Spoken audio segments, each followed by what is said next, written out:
Hey there, yoo-hoo!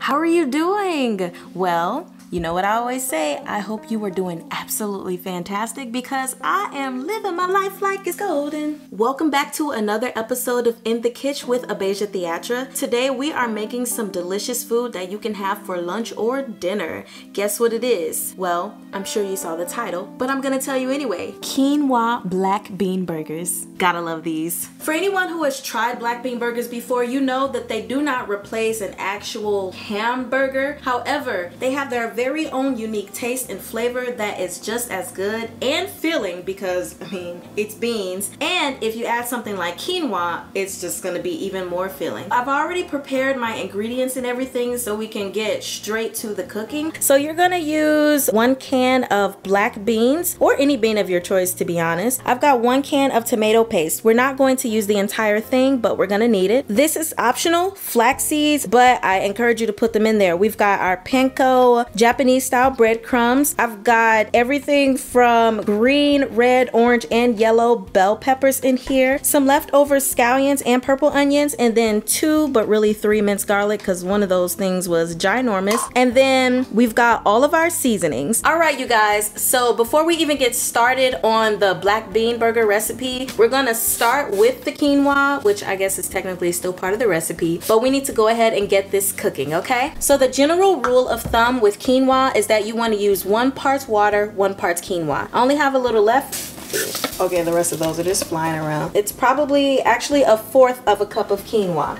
If it's 1/4 of a cup of quinoa, we're going to use 1/2 cup of water. And then I'm gonna try to get those little itty bitty ones out as well.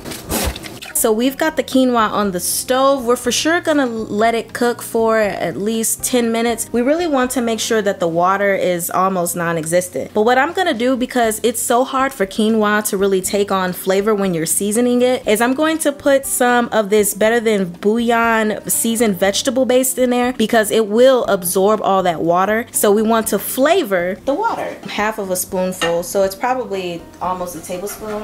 And go ahead and put it in there.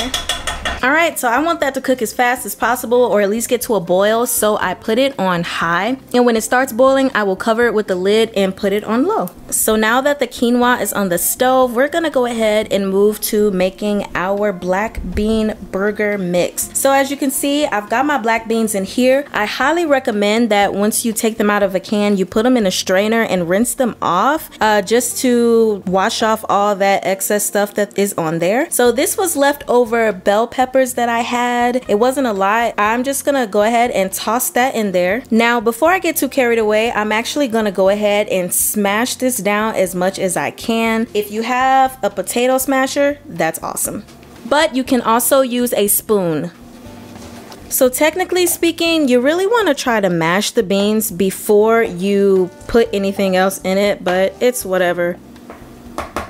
Try to get off as much of this as possible. So this is what we have now. I'm gonna go ahead and add in some purple onion and scallions, or green onions. I don't have an exact measurement, but I'd say maybe like 1 stem of the scallions, and then for the purple onions, maybe 1/4 of an onion or less than that. Now that we have the beans mashed, you can go ahead and really just mix this stuff in. You don't need the masher anymore because it's not necessarily about making sure the beans are like mashed to perfection. You're gonna have some actual bean bites in there that have not been broken down, and that is perfectly fine. Go ahead and add in your garlic. You can use as much garlic as you want because, hey, garlic is delicious. Now it's time to use the tomato paste. Let me open this really quick. With the tomato paste, you're not gonna be using a lot. Just get you 1 spoonful and put it in there. It adds a nice flavor, but also it does help for everything to stick together. And you can put this away for something else, even spaghetti if you want, which I'll be making tomorrow. I did not make spaghetti the next day. And now we're gonna add in the organic golden flaxseed meal. I have this cute little spoon in here. I think it's probably around a tablespoon or so. I usually put 2 tablespoons tablespoons in everything that I cook, but it's just me and my husband, so my proportions might be different than yours. Some of the things that you'll need slash, you know, want: Worcester sauce, chili powder, black pepper, nutritional yeast, Himalayan pink salt, but you can use whatever you want, to be honest, ground rosemary, smoked paprika, onion powder, and white pepper. I'm actually gonna put some of the mix to the side for myself so I can add this in. My husband doesn't like spicy things, but I do, so I want to give that a try. All right, so we're gonna first start with the black pepper. Add about a teaspoon of black pepper. Then we're gonna do the white pepper.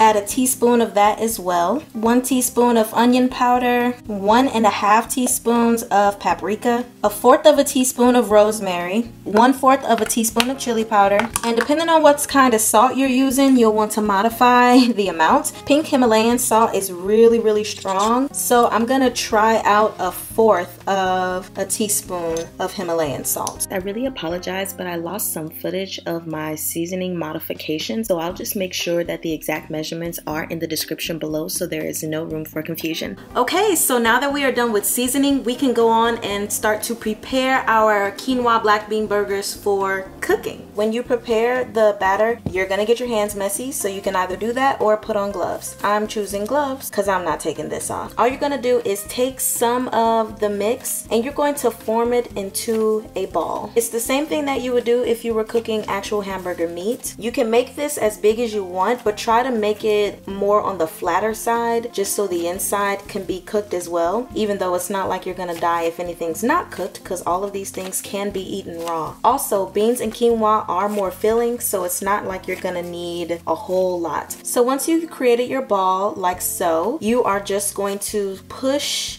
it down like you're doing with a regular old hamburger. You don't want some parts of your burger lifted up like this and not really cooking in that spot. So try to lay it as flat down as possible so everything is cooked fairly. Now, one thing you can do that I'm not doing this time is once you've created your patty, you can actually take panko in a separate bowl and just cover the top of it so it'll be more crispy. So one of the really great things about these burgers is that if you make a lot of the batter and you don't necessarily want to eat black bean burgers every single day, you can easily just store these in the fridge. Oh, also, is my elbow ashy? No. All you would have to do is once you make your patties, I would take some kind of like parchment paper or something and lay it over your burgers to separate them, put them in an airtight container, and put them in the freezer. This recipe gets you about 4 black bean burgers.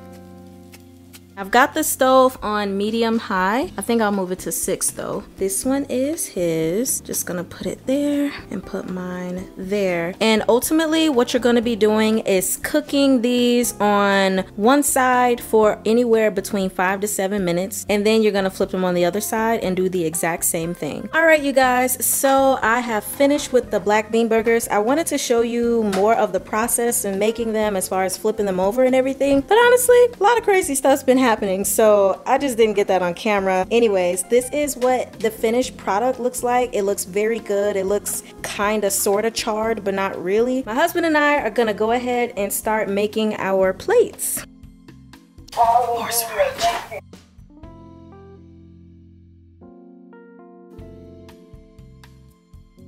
Everyone is going.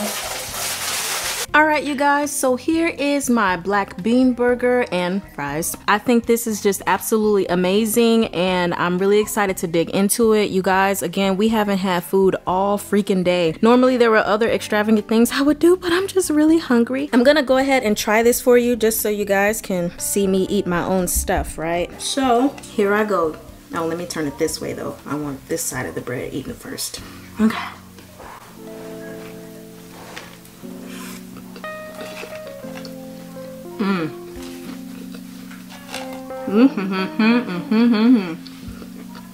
This is lit. I know I shouldn't talk with my mouth full. This is absolutely amazing. And let me see if I can give you a close-up of the inside, although the inside really just looks like the outside. You see that? Look at that deliciousness. Oh my gosh, this is so amazing. That's it Normally I wouldn't try to rush out, but I'm ready to dig into this food. So I hope you all have an absolutely wonderful, magnificent, excellent day. And remember, the kitchen is one of the places where you can be the most creative.